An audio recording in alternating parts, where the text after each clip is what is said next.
Bonjour, Kevin de Cheval Distribution. Vous venez de faire l'acquisition de nouveaux compagnons et vous vous apercevez qu'il n'est pas venu seul? Ne vous inquiétez pas, nous avons la solution.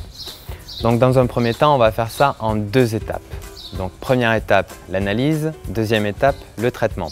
Donc pour l'analyse, c'est assez simple.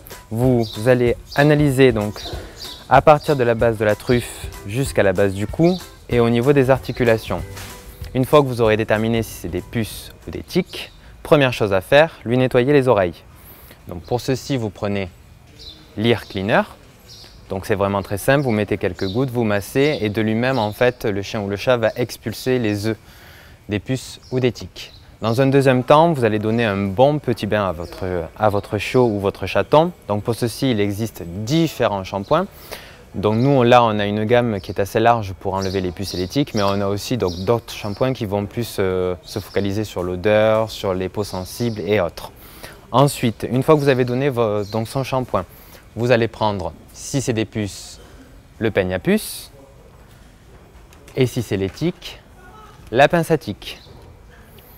Une fois que vous aurez enlevé donc le maximum, il va falloir passer donc au spray ou à la poudre. Donc plutôt le spray pour les adultes et la poudre pour les chiots et les chatons. Petite astuce, si vous possédez déjà un spray chez vous, vous pouvez l'utiliser pour votre chiot ou votre chaton. Il vous suffit tout simplement de pulvériser dans le creux de votre main et de masser les parties infectées par les puces et les tiques. Bon à savoir, quand ils sont adultes, il existe aussi donc les pipettes. Une pipette dure 3 mois et c'est beaucoup plus efficace que le spray, tout simplement parce que ça rentre dans le sang. Vous laissez reposer votre chien ou votre chaton et vous rajoutez donc, par mesure préventive, un collier qui va repousser les puces et les tiques. Vous pensiez que c'était fini et non, les puces et les tiques peuvent revenir aussi vite qu'ils sont partis. Donc pour ceci, après avoir traité donc votre animal, il va falloir aussi traiter son environnement. Son environnement comprend bien sûr donc, sa corbeille, son doudou, le canapé, les plaids et autres, mais aussi l'extérieur. Tout simplement parce qu'en Nouvelle-Calédonie, il faut savoir que les puces et les tiques sont présents dans la terre.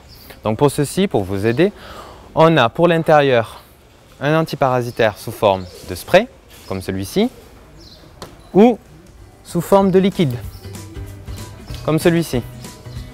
Et pour l'extérieur, tout simplement, le même produit, mais en liquide pour l'extérieur. Si vous avez d'autres questions, n'hésitez pas. Et à bientôt chez Cheval Distribution.